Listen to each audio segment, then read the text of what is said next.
سخی بنو، سچے بنو.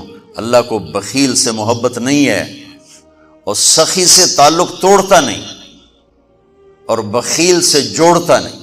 ایک دفعہ شیطان نے ایک بنی اسرائیل کا واقعہ، ایک آدمی سے ملاقات کی تو اس نے کہا شیطان سے ایک راز کی بات تو بتا دے. کہنے لگا کیا؟ کہ تیرے یار کون ہے، تجھے پسند کون؟ کہنے لگا تین مجھے بڑے پسند. ایک جو شراب پیتا ہو، نشہ کرتا ہو، ایک جو غصے والا ہو، قابو نہ کرتا ہو، ایک جو بخیل ہو، کسی پہ خرچ نہ کرتا ہو. یہ تین میرے بڑے گھاٹے آ رہے ہیں. اور اگلی یہ کہ اگر کسی بدبخت میں تینوں کٹھی ہو گئی، غصہ بھی، بخل بھی، شراب بھی، تو پھر وہ پیر ہوتا ہے اور میں مرید ہوتا ہوں. پھر وہ میرے تو بھی بڑا شیطان ہے. تو پہلے آپ لوگ ان تاجروں کو سچائی سکھائیں، دیانتداری سکھائیں، سخاوت سکھائیں، اللہ کے لیے قربانی دینا سکھائیں. کہ اللہ نے روک دیا، ختم. اللہ نے کہا یہ کام نہیں کرنا، ختم. سود نہیں کرنا، ختم. جھوٹ نہیں بولنا، ختم. دھوکہ نہیں دینا، ختم. سچائی دیانتداری پہ جمنا ٹھیک ہے، جاتا ہے تو جائے، آتا ہے تو آئے. رزق تو اللہ کے خزانوں میں ہے. اس معاشرے کے ساتھ یہ نسل اگر چلے گی تو وہی کرے گی جو یہ کر رہے ہیں. پھر آپ لوگوں کے پاس بھی جمع تفریق ہی ہے، جمع تفریق، جمع تفریق، جمع تفریق. ان کے سارے دماغ جمع تفریق میں کھپ جاتے ہیں. انہیں پتہ ہی نہیں میرا نبی کون تھا، کیا تھا. کبھی سنتے ہی نہیں ہمارے نبی کون تھے، کیا تھے. تو راہبری کا حق لے کر تو وہ تشریف لائے تھے جنہوں نے سچائی سکھائی، دیانتداری سکھائی، محبت سکھائی، حیا کو سکھایا، پاک دامنیوں کو سکھایا، سخاوت کو سکھایا. حضرت علی سے کسی نے پوچھا کوئی حسرت، حضرت علی سے کسی نے کوئی حسرت. کہنے لگے جتنا علم تھا اتنا کسی نے لیا نہیں، جتنی سخاوت تھی اتنا کسی نے مانگا نہیں، جتنی سخاوت تھی اتنا کسی نے مانگا نہیں. یہ دو حسرت ہیں میرے دل.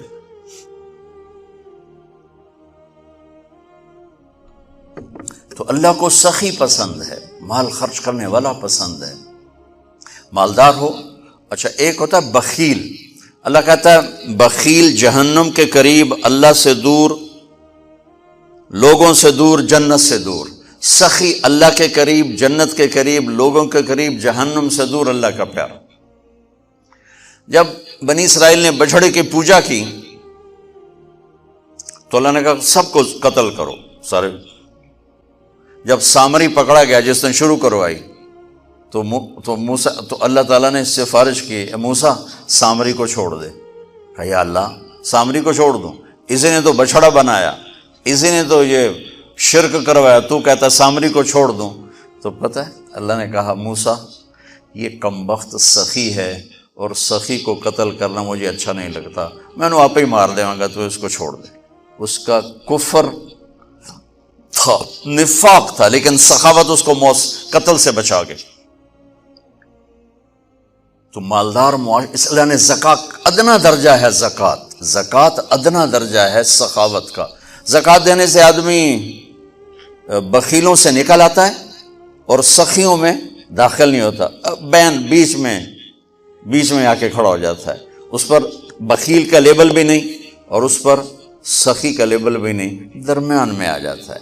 ایک دفعہ خسرو پرویز کے دربار میں ایک مچھیرا مچھلی لے کر آیا، اس کو بڑی اچھی لگی. انہوں نے کہا اس کو 4000 درہم دے دو، کہیں 4000 دینار دے دو.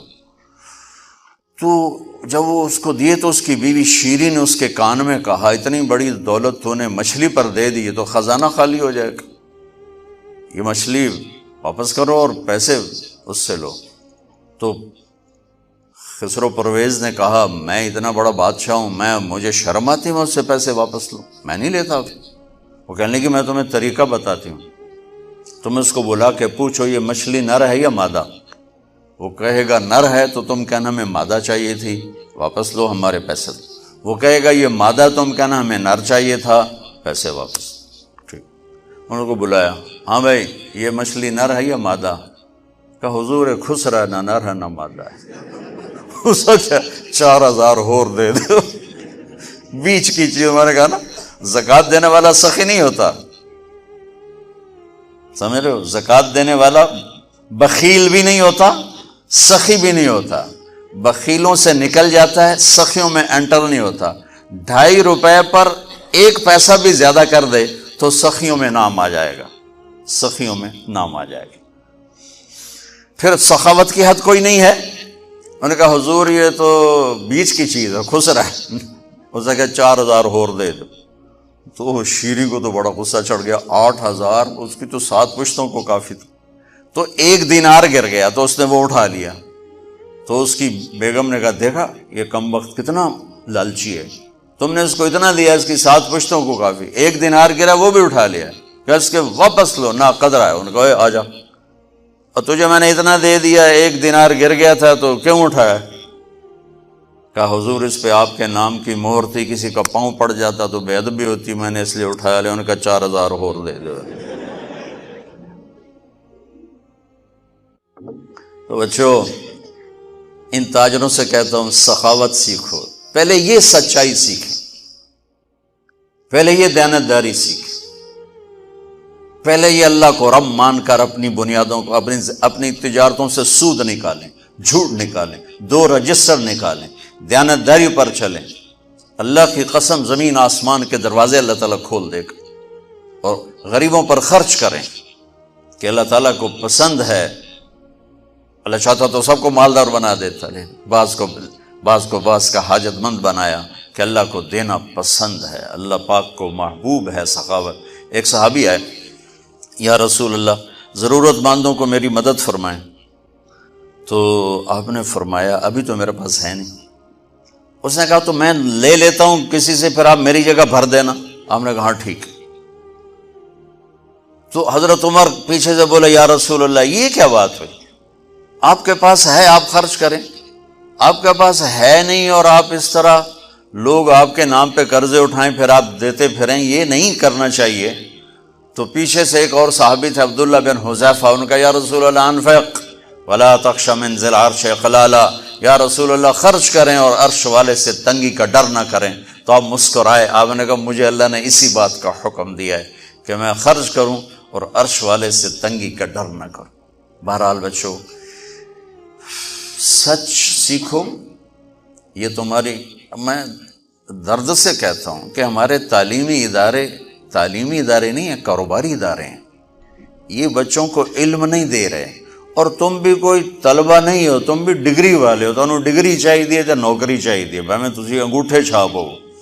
تمہیں علم کا شوق نہیں، انہیں دینے کا شوق نہیں، انہیں بھی کمائی کا شوق ہے اور تمہیں صرف جاب اور ڈگری کا شوق ہے۔ نہ تم میں کوئی علم والا ہے، نہ وہ عشق میں رہیں گرمیاں، نہ وہ حسن میں رہیں شوخیاں، نہ وہ غزنوی میں تڑپ رہی، نہ وہ خم ہے زلف ایاز میں۔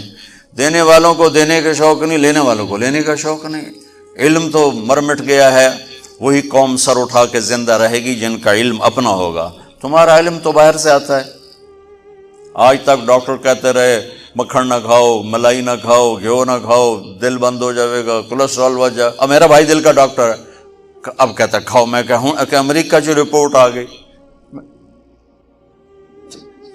تو تمہارا سارا آقا تو ادھر بیٹھا ہوا ہے، وہ کہیں گے یہ چلا دو چل جائے گا، کہیں روک دو تو رک جائے گا۔ بچوں میرا معاشرہ بہت زوال کا شکار ہے، آپ میری نسل ہو، میری اولاد ہو۔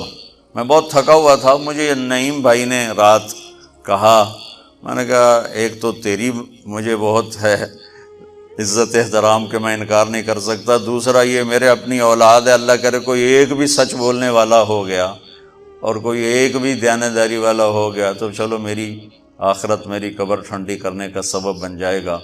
جس قوم میں سچ ہوتا ہے انہیں کوئی ڈبو نہیں سکتا، جس قوم میں دیانتداری ہوتی ہے انہیں زوال نہیں آ سکتا، جس قوم میں انصاف ہوتا ہے ان پہ سورج غروب نہیں ہوتا، جس قوم میں ظلم ہوتا ہے، جھوٹ ہوتا ہے، بددیانتی ہوتی ہے، ان پہ سورج کبھی چڑھا نہیں، انہوں نے عروج کبھی دیکھا نہیں، ذلت و پستی کے سوا کچھ نہیں ان کے پاس۔ چوپڑی روٹی کھا لینا کون سی بڑی بات۔ مجھے ایک میٹرک میں ایک کہانی تھی، میٹرک میں نا انگریزی کی 2 کتابیں، ایک موٹی کتاب تھی ایک چھوٹی کتاب تھی، وہ چھوٹی کتاب میں ایک کہانی مجھے یاد آ گئی. ایک شہری کتا جنگل میں جایا کرتا تھا، تو اس کی نا جنگلی کتے سے دوستی ہو گئی. تو جنگلی کتا تھوڑا ماڑکا جو ہڈیاں نکلی ہوئی ہیں، شہری کتا موٹا تازہ. تو ایک دن وہ جنگلی کتا کہتا ہے، یار تو کیا کھاتا ہے؟ انہوں نے کہا میں پراٹھے کھاتا ہوں، انڈے کھاتا ہوں، ڈبل روٹی کھاتا ہوں، دودھ پیتا ہوں، گوشت کھاتا ہوں. ان کا یار میں تو نام ہی آج سن رہا ہوں، میں نے تو کبھی کچھ کھایا ہی نہیں ہے. یار میں نے بھی لے چل، میں بھی کوئی کھاوا کو، میں بھی موٹا ہوں. انہوں نے کہا آ جا. تو وہ اس کو لے کے چلا. تو جب جنگل سے نکلے تو روشنی میں جنگلی کتے کی نظر پڑی گلے میں پٹا. تو وہ کتا کھڑا ہو گیا، کہنے لگا میرے بھائی اے کیے. انہوں نے کہا یہ پٹا ہے. وہ کیا ہوتا ہے؟ کہ یہ غلامی ہے. میں کسی گھر کا ملازم ہوں، غلام ہوں، ان کا پہرا دیتا ہوں، ان کی راکھی کرتا ہوں، ان کی نوکری کرتا ہوں، پھر وہ مجھے انڈے کھلاتے ہیں، پراٹھے کھلاتے ہیں، پتہ نہیں کیا. انہوں نے کہا میرے بھائی تجھے تیرے پراٹھے مبارک، مجھے میری آزادی مبارک. میں آزادی میں بھوکا رہوں، یہ مجھے زیادہ پسند ہے اس سے کہ کسی کی نوکری کر کے اور میں کسی کا غلام بن کے میں یہ انڈے پراٹھے کھاؤں. پوری امت مسلمہ اس وقت وہ شہری کتے کی مثال ہے. تو میرے عزیزو، سچائی پر آؤ، دیانتداری پر آؤ، انصاف پر آؤ، محبت پر آؤ، درگزر پر آؤ. آپ ابھی بچے ہو، والدین کو عزت دو، والدین کی قدر کرو، اپنے اساتذہ کی قدر کرو. اساتذہ سے ہمارے نصاب میں انسانیت کا کوئی درس ہی کوئی نہیں کہ انسان اچھا انسان کیسے بنتا ہے. وہ تو بنتا ہے رسول پاک کی زندگی کو دیکھنے سے. وہ زندگی ہمارے پاس ہے نہیں، ہم نے سیکھی نہیں، ہمارے سامنے نہیں. تو مختصر سے وقت میں آپ کو کیا کہہ سکتا ہوں. کوئی بات دل کو لگی ہو تو لے لینا، نہ لگی ہو تو فقیرانہ آئے صدا کر چلے، میاں خوش رہو ہم دعا کر چلے. یہ تبلیغ کا کام اسی کو سیکھنے کی محنت کہ جب آپ لوگوں کو چھٹی ہو، موقع ملے تو کچھ دن جانا، انشاءاللہ بہت فائدہ ہوگا بچوں، بہت فائدہ ہوگا. یہ زندگی کو پلٹ دینے والی محنت ہے.